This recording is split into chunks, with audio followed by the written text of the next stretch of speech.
ऑलिम्पिकमध्ये भारताला आणखी एक पदक मिळाले। ऑलिम्पिकमध्ये मराठमोळ्या स्वप्नीलला कांस्य पदक मिळाले।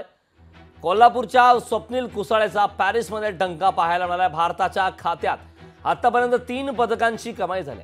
नेमबाज स्वप्नीलने हा इतिहास घडवलाय। खाशाबा जाधवानंतर ऑलिम्पिकमध्ये पहिलं वैयक्तिक पदक आहे।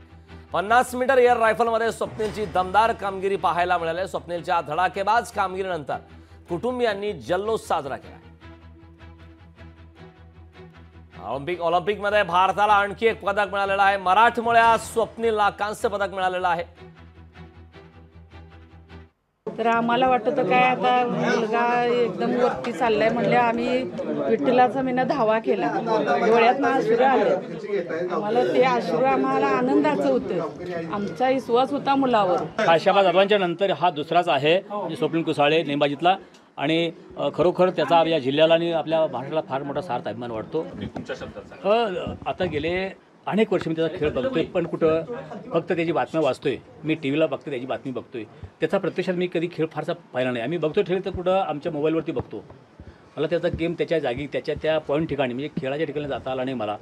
पण आम्ही ज्यावेळी मोबाईलला त्याचा गेम बघतो, लॅपटॉपला बघतो, त्यावेळी खरोखर त्याची खेळाची चिकाटी फार मोठी दिसून येते। ऑलिम्पिकमध्ये भारताला आणखी एक पदक मिळालेलं आहे। कौतुकास्पद कामगिरी मराठमोळ्या स्वप्नीलने केलेली आहे। दरम्यान मुख्यमंत्री आणि उपमुख्यमंत्री यांनी स्वप्नीलला शुभेच्छा दिलेल्या आहेत। पाहूया। त्याबद्दल मी पुन्हा एकदा मनापासून त्याचं खूप खूप कौतुक करतो, अभिनंदन करतो। त्याच्या पालकांचं देखील मनापासून अभिनंदन करतो। त्याचे कोच आहेत त्याचंही मनापासून अभिनंदन करतो।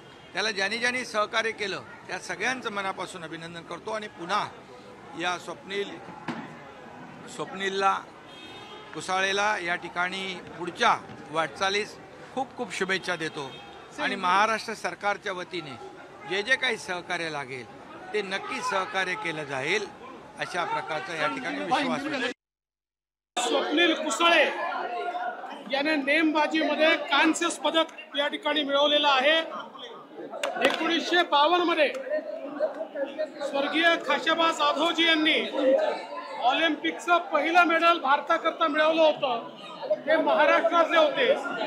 त्यानंतर महाराष्ट्रामध्ये स्वप्नील कुसाळे यांना या ठिकाणी हे पदक मिळालेलं आहे आणि म्हणून मी स्वप्नील यांचं अतिशय मनापासून अभिनंदन करतो।